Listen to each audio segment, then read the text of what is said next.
Okay, right. So, I want to let you in on something today, which I believe everyone in this group can make some um, progress with on their health and fitness quickly. And I think this tip that I'm going to give you today, it's often forgotten about, um, and it's very, very important with regards to not just physically what happens with you, but also psychologically. I go on all the time, I beat the drum all the time about how mindset is so important. And with regards to that, it's all about how you perceive things um, and how you act and the decisions you then make from that point. It's very, very important. Okay. So, the one thing that I've noticed over a long period of time now is that um, it's not necessarily the act which is the problem. So by act, what I mean is, let's say someone going on an all-day drinking session on a Sunday, for example, or someone going totally off plan with their nutrition and raiding the kids' drawer and eating loads of chocolate. Someone just being so overworked, so stressed that they forget to get an exercise session in for the week. The problem necessarily isn't the act, okay? And even if it is the problem, we can address it. What I tend to find with a lot of people is the main problem is their reaction to what they've done. And their reaction actually is the most damaging thing because it causes an absolute avalanche of other things to happen. So we talked about the oh fuck it attitude. So they adapt the oh fuck it attitude. Right, I've done that now. I wasn't going to do it. Things haven't been perfect like I thought they would be. So I might as well just knock exercise and nutrition on the head for this next week. That is a decision the individual has made. And that is a reaction to the initial problem. So one bit of progression that you can make right now is when you do something that you don't think is necessarily helping you work towards your goal, that's, eat a whole Easter egg or have a bad day eating or have too much alcohol, whatever it be. Once you've done that, because let's face it, things like that are going to happen. Now, when people come on to me with coaching, I'm fully expecting things like that to continue to happen, just less severe and less frequently. And certainly when they do happen, what I'm looking from them is what's their reaction like. And I always find that the people that can't stop doing it, it's because their reaction to what they've done, how they perceive it actually to be much worse than what it is, their reaction to it is terrible. They start to get worried, start to get stressed, start to feel guilty.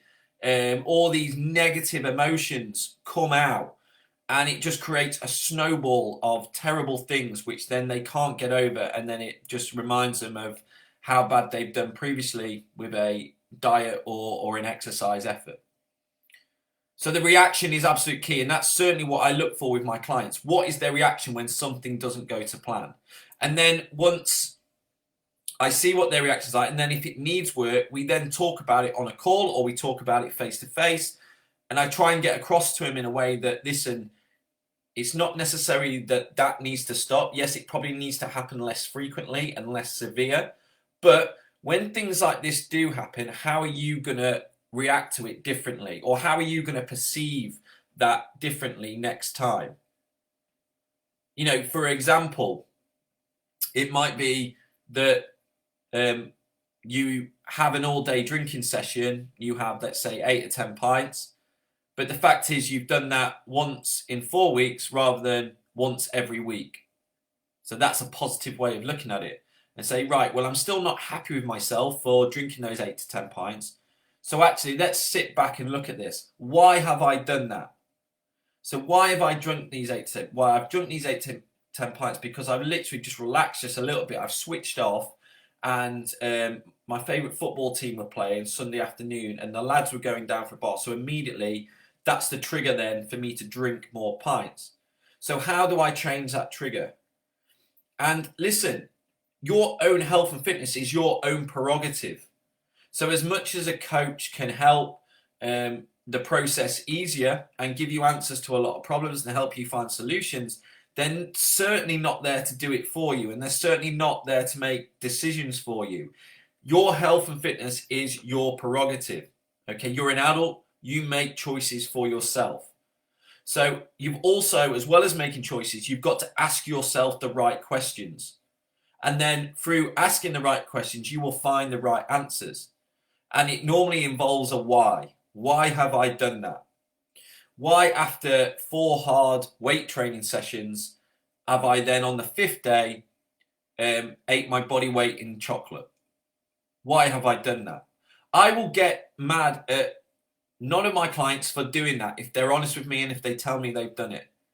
But we will find answers as to why. Why have you done that? What has been the trigger? What has been the cause to doing that? And the likelihood being that 4 weight training sessions, one after another, and feeling tired has probably been a little bit too much for them. And then it's been the trigger. It's created hunger cravings, sugar cravings, and one obviously piece of chocolate has just contributed to the next. It could be a whole host of things.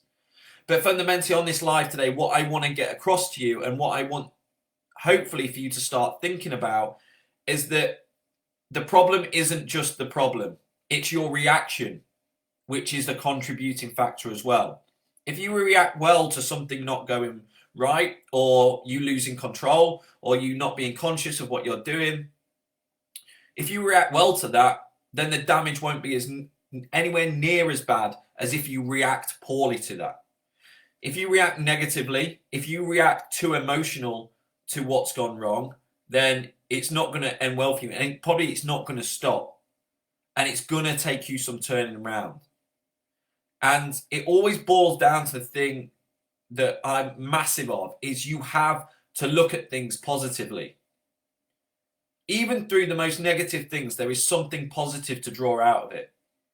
And that is one starting point you can do. When you do something that you don't want to do, or you that hasn't contributed to where you want to get to, you have to try and draw the positives from it. Okay, as well as ask the right questions. Okay, so hopefully that's helped today. Put any comments in the comment section below of whether you've had a kind of an experience like this. But guys, it happens. It happens to all of us. Like, it's not just right. Okay, I've started a health and fitness kick now. It's all good from now on. There are good days. There are bad days. But it's how you react to those bad days, which is absolutely crucial. Absolutely crucial. Because I guarantee you, it's never as bad as what you think it is. If you react well, if you react positively, then you will see consistency throughout a long period of time. If you react poorly to it and too emotional to it, then it's always going to be up and down, guys. Okay? So let us know whether this video has helped with you today. It's nearly Friday. It's Thursday.